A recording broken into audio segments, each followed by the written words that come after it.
네, 여러분 반갑습니다.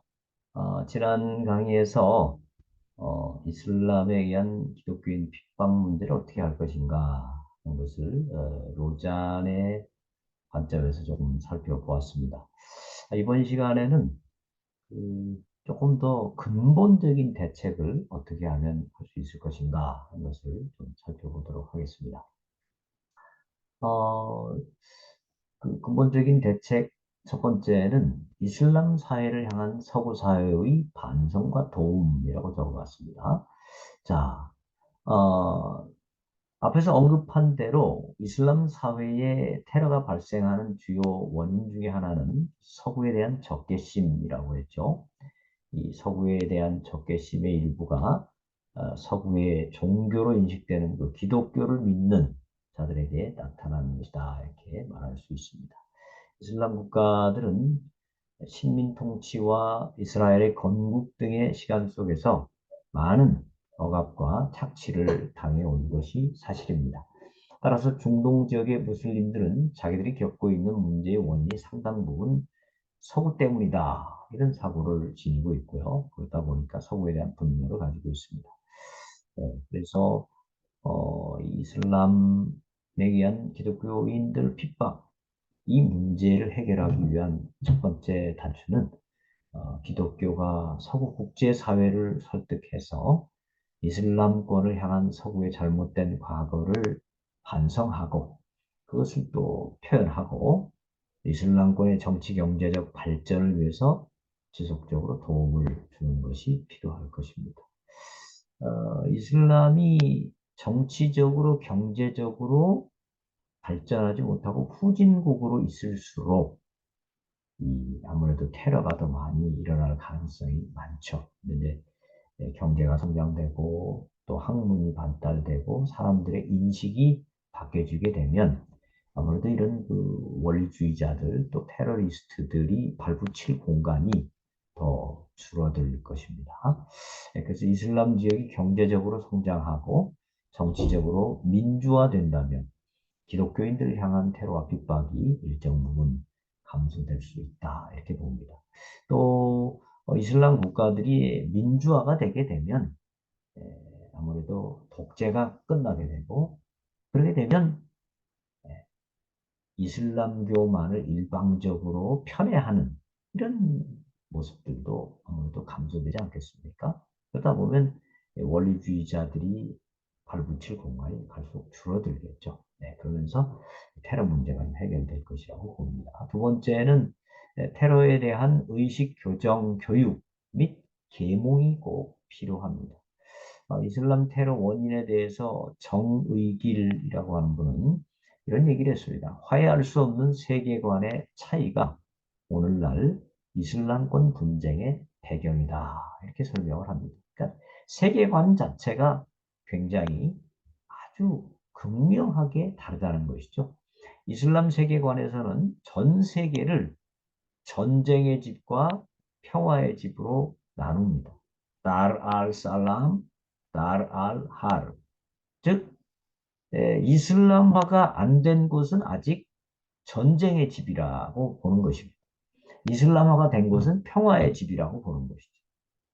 세계를 딱 두 가지로 구분해서 보는 것입니다. 전쟁의 집에서는 당연히 전쟁 중이니까 테러를 포함한 모든 수단을 동원해서 그곳을 이슬람화가 이루어진 곳, 즉 평화의 집으로 바꿔야 된다. 이런 관점을 지니고 있습니다. 이런 관점 때문에 이 세상을 평화로 만들려고 하는 과정에서 이루어지는 어떤 폭력, 지하드, 이거는 나쁜 의미로 볼 수 없고 오히려 신성한 무슬림들의 의무, 또 고귀한 순종과 헌신으로 인식이 됩니다. 무슬림의 신과 세계 이런 이슬람화를 위한 일이라는 명분만 붙일 수 있다면 폭력은 가장 고귀한 사역이 될 수 있는 것이죠. 자, 그렇기 때문에 이런 인식 자체를 좀 고칠 필요가 있다라는 것입니다.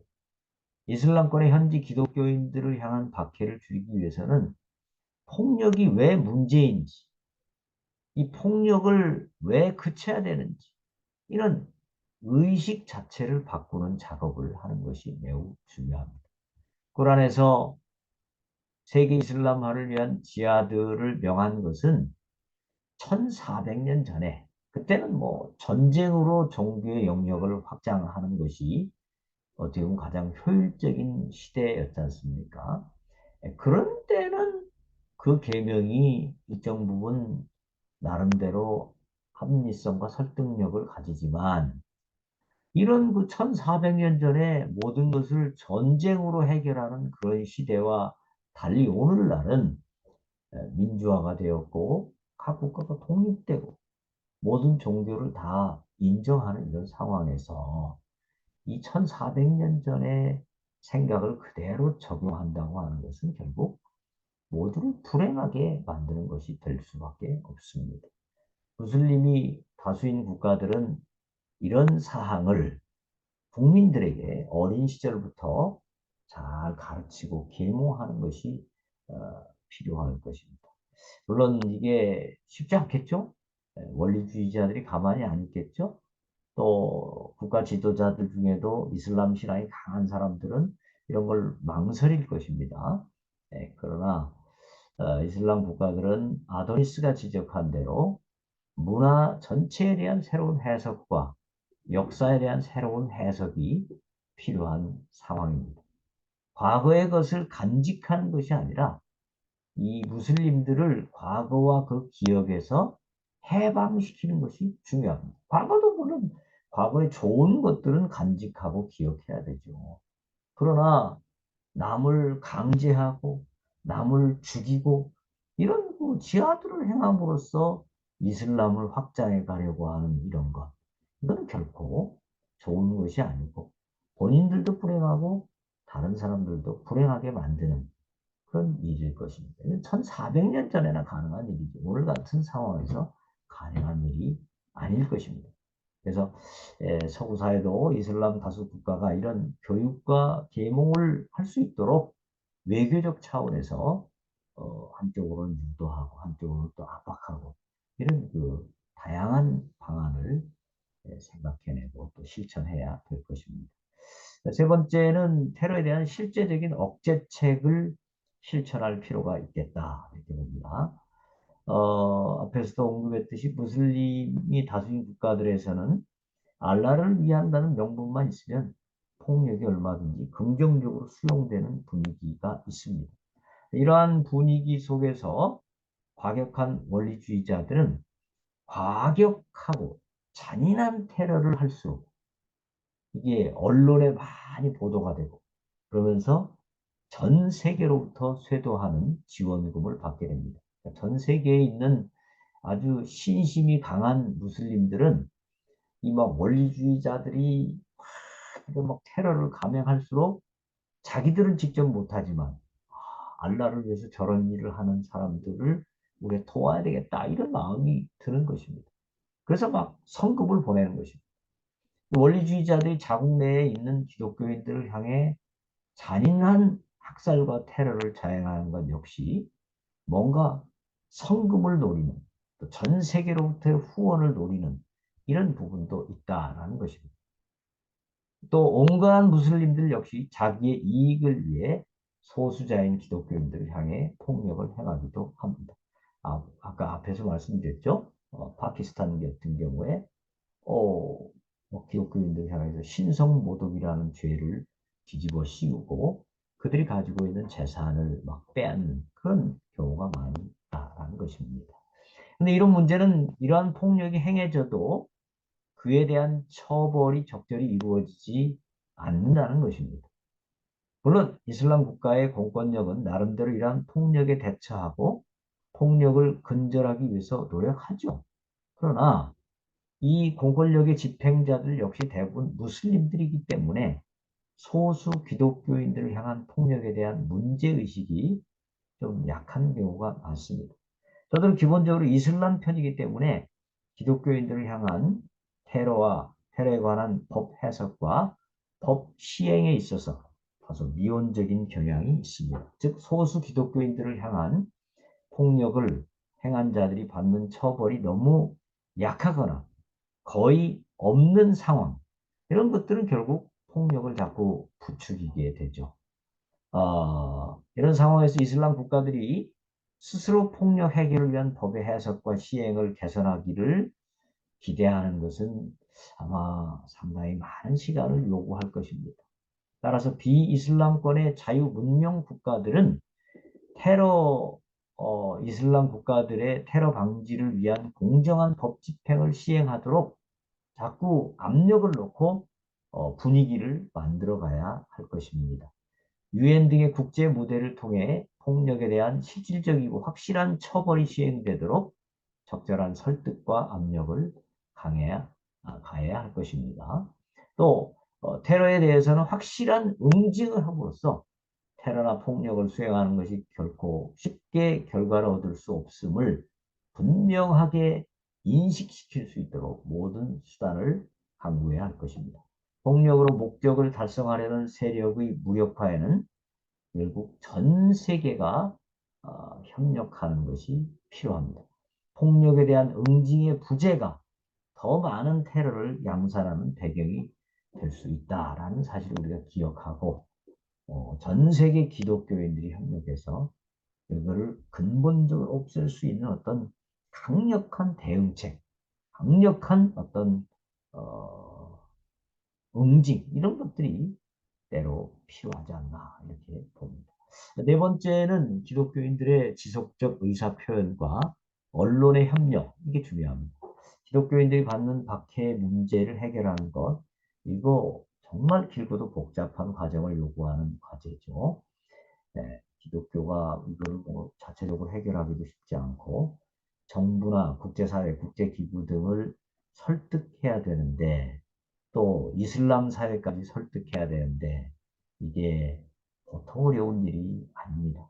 하지만 어떤 어려움이 있다고 해도 주 안에서 형제 자매된 자들이 지금 억압과 핍박 가운데 있는데 이것을 해결하는 일은 아무리 많은 어려움이 있어도 결코 포기할 수 없는 모든 기독교인들의 의무가 아니겠습니까? 따라서 교회는 지속적으로 이슬람권 기독교인들의 핍박 문제를 제기하고 관련자들을 설득하고 문제가 해결되도록 압박하고 또 이러한 일이 효율적으로 일어나기 위해서는 다양한 소통 네트워크를 만드는 것이 매우 중요할 것입니다.